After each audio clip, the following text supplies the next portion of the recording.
नमस्कार, हमारे digital platform में आपका स्वागत है। दिल्ली धमाके की तहकीकात में कई बड़े खुलासे हुए हैं और साजिश की परतें एक एक करके खुल रही हैं। आतंकी डॉक्टर उमर के सबसे करीबी तकनीकी मददगार जसीर बिलाल उर्फ दानिश की भूमिका अब पूरी तरह से साफ हो गई है। ये वही शख्स है जो ड्रोन को हथियार बनाने तक में माहिर था और धमाके की पूरी प्लानिंग में उसका दिमाग काम कर रहा था। दूसरी तरफ फरीदाबाद मॉड्यूल की नई तस्वीर सामने आई है, जिसमें डॉक्टर शाहीन, उसकी कथित गर्लफ्रेंड और आतंकी मुजम्मिल एक साथ गाड़ी खरीदते दिख रहे हैं। जसीर बिलाल को जम्मू कश्मीर से दिल्ली लाकर पटियाला हाउस कोर्ट में पेश किया गया।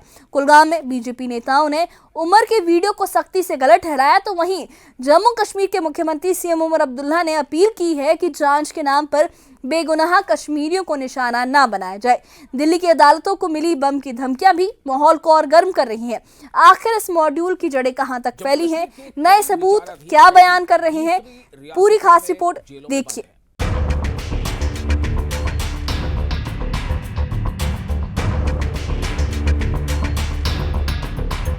दिल्ली धमाके की जांच में एक बड़ा खुलासा हुआ है। जांच एजेंसियों ने आतंकी डॉक्टर उमर की करीबी मददगार जासिर बिलाल की भूमिका साफ कर दी है। जासिर वही इंसान है जिसने उमर को लगातार टेक्निकल मदद दी। एजेंसियों के मुताबिक वो ड्रोन तक मॉडिफाई कर सकता था और धमाके की पूरी प्लानिंग में उसकी भूमिका बेहद अहम रही है। ये पहली बार है जब इस मॉड्यूल का तकनीकी चेहरा इतनी स्पष्टता से सामने आया है।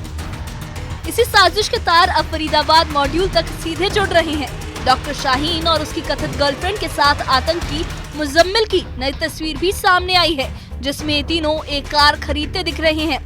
जांच एजेंसियों का मानना है कि ये तस्वीर मॉड्यूल की लॉजिस्टिक तैयारी और ग्राउंड सपोर्ट को समझने में अहम सुराग दे रही है। बीजेपी के पूर्व प्रदेश अध्यक्ष रविंद्र रैना ने कहा कि इस्लाम में खुदकुशी बिल्कुल हराम है और पैगंबर मोहम्मद ने इसे कभी प्रोत्साहित नहीं किया।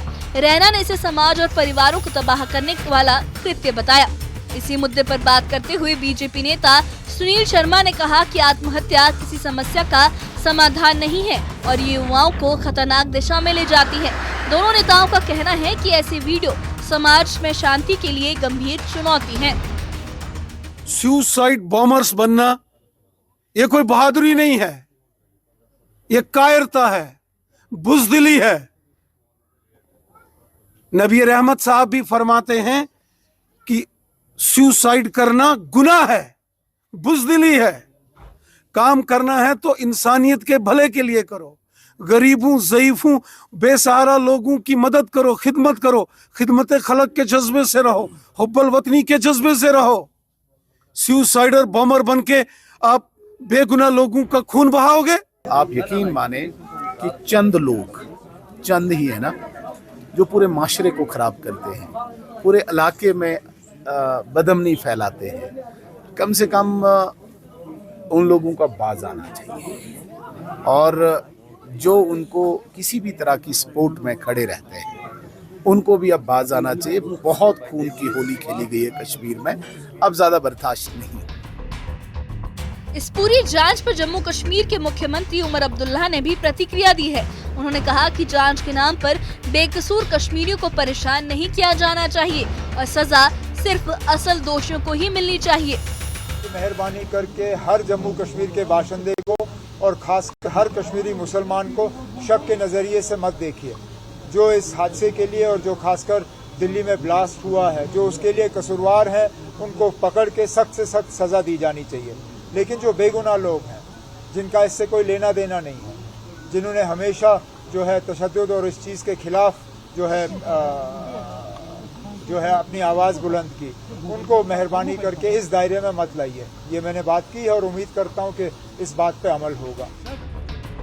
वहीं दिल्ली में भी सुरक्षा व्यवस्था पर दबाव दिखा है। साकेत कोर्ट और 30 हजारी कोर्ट को बम से उड़ाने की धमकी मिली, जिसके बाद बम निरोधक दस्ता पहुंचा और इमारतों की गहन जांच की गई। ये धमकियां केस से जुड़े माहौल को और संवेदनशील बना रही हैं। इसी बीच आतंकी डॉक्टर उमर का सहयोगी जासिर बिलाल उर्फ दानिश को दिल्ली में कड़ी सुरक्षा के बीच पटियाला हाउस कोर्ट में पेश किया गया। जासिर को जम्मू कश्मीर से गिरफ्तार कर दिल्ली लाया गया था। एजेंसियां मान रही हैं कि जासिर से मिले तकनीकी इनपुट इस पूरी साजिश को जोड़ने में सबसे अहम साबित हो सकते हैं। जसीर बिलाल वानी उर्फ दानिश को Patiala house special NIA court ने 10 दिनों की रिमांड पर भेज दिया है। एनआईए की तरफ से लगभग 2 बजे के बाद उसको कोर्ट में पेश किया गया।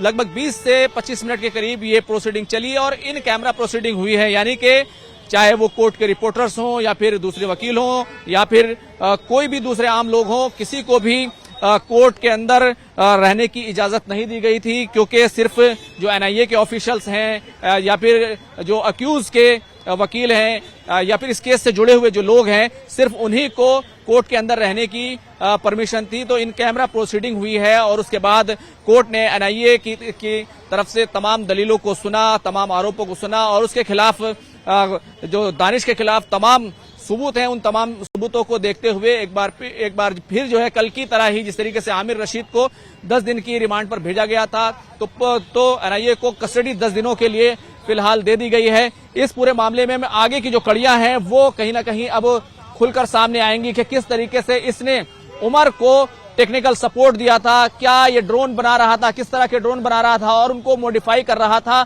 जिसके जरिए से ब्लास्ट किया जा सके। तो ये अहम कड़ी है और सीधे तौर पर कहा जाए तो ये दूसरी बड़ी गिरफ्तारी है। सबसे पहले आमिर रशीद को गिरफ्तार किया गया और अब ये जो जसीर बिलाल वानी उर्फ दानिश को गिरफ्तार किया गया है और अब आगे की कड़ियां खुलकर सामने आएंगी कि किस तरीके से ये लोग सीरियल ब्लास्ट करना चाहते थे, 32 कारों का जो इस्तेमाल करना था, उसके अलावा क्या क्या तरीके अपना रहे थे।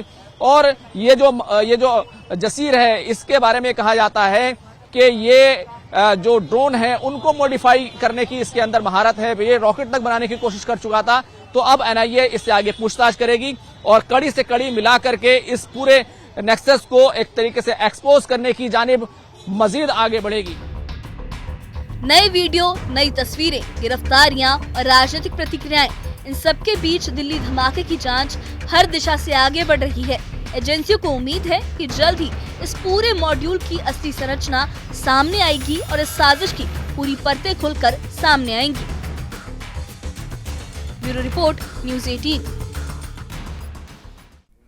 तो दिल्ली धमाके की तहकीकात अब निर्णायक मोड़ पर पहुंच गई है। जसीर बिलाल की गिरफ्तारी और उससे मिल रही तकनीकी इनपुट, फरीदाबाद मॉड्यूल की नई तस्वीरें और लगातार सामने आ रहे डिजिटल सबूत, सब कुछ इस बात की तरफ इशारा कर रहे हैं कि ये साजिश जम्मू कश्मीर से लेकर हरियाणा तक फैले नेटवर्क की एक देन थी। एजेंसियां अब बाकी सहयोगियों और फंडिंग के जो स्रोत हैं, उसके सोर्सेस हैं, उन तक पहुंचने की कोशिशें कर रही हैं। राजनीतिक स्तर पर जहां एक तरफ बीजेपी ने इसे काफ़ी खराब और दुर्भाग्यपूर्ण बताया है, वहीं इस तरीके की वीडियो को इस्लाम विरोधी करार दिया है, वहीं उमर अब्दुल्ला ने बेगुनाहों को बचाने की गुजारिश भी की है। दिल्ली की अदालतों को मिल रही धमकियां भी बताती हैं कि खतरा अभी टला नहीं है। उम्मीद की जा रही है कि आने वाले कुछ दिन इस पूरे मॉड्यूल को पूरी तरह से बेनकाब कर देंगे।